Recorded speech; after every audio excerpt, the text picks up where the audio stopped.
ভাইদের সহকর্মীদের অসংখ্য ধন্যবাদ জানাই। তারপরে আমাদের এই নির্বাচন যারা আয়োজন করেছেন, জেলা প্রশাসন, আমাদের নির্বাচন কমিশনের সাথে সংশ্লিষ্ট যারা রয়েছেন, আমরা প্রত্যেককে অসংখ্য ধন্যবাদ জানাই যে এরকম সুন্দর একটি নির্বাচন অনুষ্ঠান। আর আজকের এই অনুষ্ঠানে, আজকের এই নির্বাচনে যারা পরাজিত হয়েছেন তারাও আমাদের সহকর্মী। আমরা মূলত জয়ী হলেও আমরা যারা পরাজিত হয়েছে তাদেরকে নিয়ে একসাথে সংযুক্তভাবে ফেসলা করতে চাই এবং তাদের সকলকে নিয়ে আমরা আগাতে চাই। আজকের এই প্রথম আজকের যে বিজয়ের দিনে আপনারা সবাই এখানে এসেছেন, এই জন্য সবাইকে অসংখ্য ধন্যবাদ। আমি আপনাদের সকলের উদ্দেশ্যে দু একটি কথা বলার জন্য অনুরোধ করব। আমাদের নবনির্বাচিত শরীয়তপুর প্রেস ক্লাবের সভাপতি জনাব আবুল হোসেন সরকারকে ধন্যবাদ। আপনারা অক্লান্ত পরিশ্রম করছেন 1 মাস। এই 1 মাসের যেই পরিশ্রমের ফসল আজকে সেই আমাদের বিজয়। এই বিজয় আমার নয়, এই বিজয় আমার পক্ষ থেকে শরীয়তপুর জেলার সকল কর্মরত সাংবাদিকদের বিজয়। শরীয়তপুরে যারা আমাকে সহযোগিতা করেছেন তাদের সকলের বিজয়। আপনারা আমাকে সকলের সহযোগিতা করবেন যাতে দীর্ঘ 36 বছর পরে শরীয়তপুর প্রেস ক্লাবের একটা নির্বাচনের মধ্য দিয়ে একটা শক্তিশালী কমিটি উপহার দিয়েছে। এই কমিটির মাধ্যমে শরীয়তপুরে একটি প্রেস ক্লাবের ভবন এবং শরীয়তপুর প্রেস ক্লাবের সকল কর্মরত সাংবাদিকদের কল্যাণের জন্য আমরা কাজ করতে পারি। এই আহ্বান রেখে সকলকে ধন্যবাদ জানিয়ে আমার কথা শেষ করছি। আল্লাহ হাফেজ।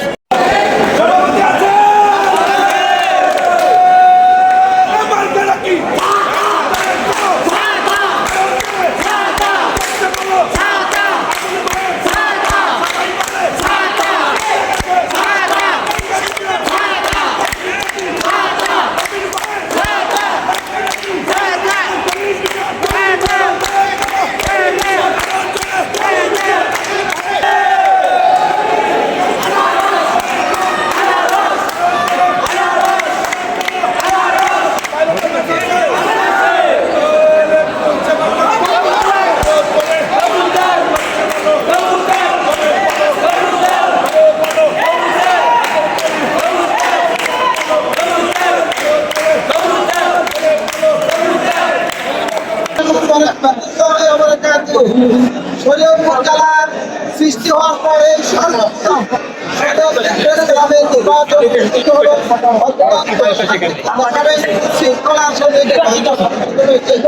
আমরা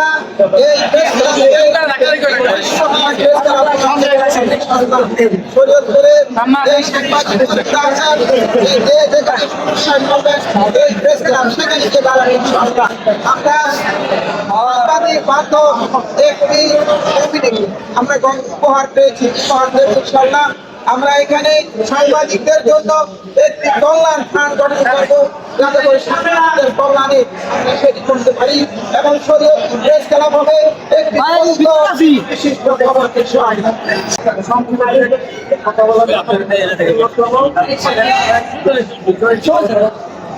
আসসালামু আলাইকুম। আজকের এই বিজয় আমাদের বিজয় নয়, এই বিজয় সকলের বিজয়। যারা ভোট দিয়েছেন তাদের বিজয়।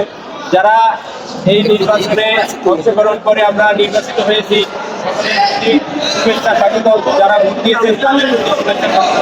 আমরা সবাই একত্রিত হয়ে কাঁধে কাঁধ মিলিয়ে কাজ করবো।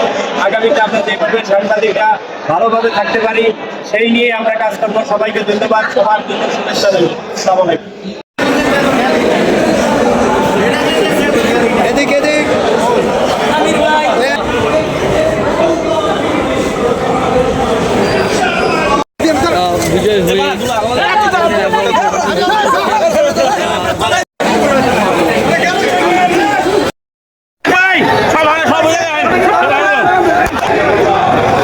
আমার ভাই